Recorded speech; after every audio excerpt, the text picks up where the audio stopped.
आज मुसलमान जो है वो बीजेपी को रिजेक्ट करने के लिए नहीं बल्कि मोदी को इलेक्ट करने के लिए वोट कर रहा है। कांग्रेस और उसका गोदी गिरोह मजबूत मोदी सरकार की जगह मजबूर गोदी सरकार के जुगाड़ और जोड़ तोड़ में लगी हुई है और उसको भी ये भी मालूम है कि इस तरह का जुगाड़ का जमघट उसको जनादेश के पनघट तक नहीं पहुंचा पाएगा और इसलिए वो मजबूर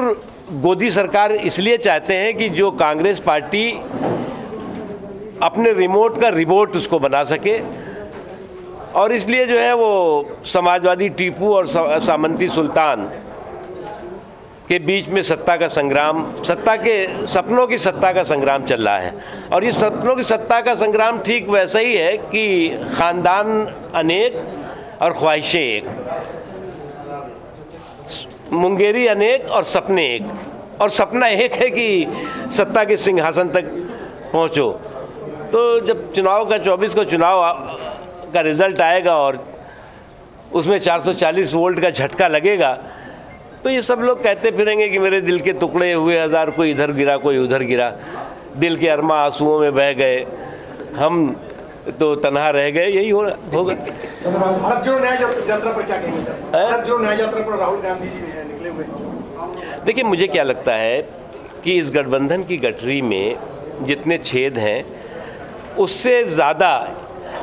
कांग्रेस के गोदी गैंग में महत्वाकांक्षी मतभेद हैं और ये कांग्रेस का जो गोदी गैंग है, गोदी गैंग इसलिए कह रहा हूँ कि कांग्रेस पार्टी तो अपने आप को जो है वो सामंती और सुल्तानी सूरमा मानती है,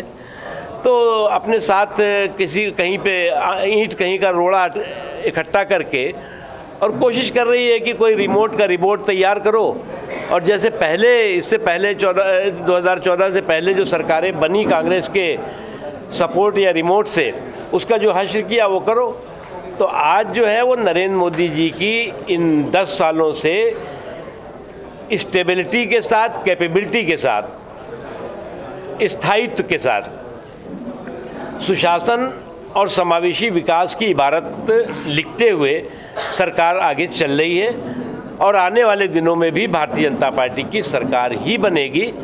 इनको जो है वो लगता है कि इनके गुनाहों के गटर में गठबंधन के शटर से कुछ बड़ा कमाल होगा, तो गुनाहों के गटर में गठबंधन का शटर लगाने से गुनाहों की बदबू कम नहीं होने वाली है। सर, भाजपा जो है मुस्लिम वोटरों पर कितना भाजपा वोटरों पर कितना विश्वास बना पाया भाजपा? भारतीय जनता पार्टी का मतदाताओं पर यकीन भी है, विश्वास भी है और हम जानते हैं अच्छी तरह कि समाज के सभी वर्ग, उसमें मुसलमान भी शामिल हैं, उनको भी इस बात का एहसास है कि नरेंद्र मोदी जी ने 10 सालों में किसी के साथ, समाज के सभी वर्गों के साथ, मुसलमानों का भी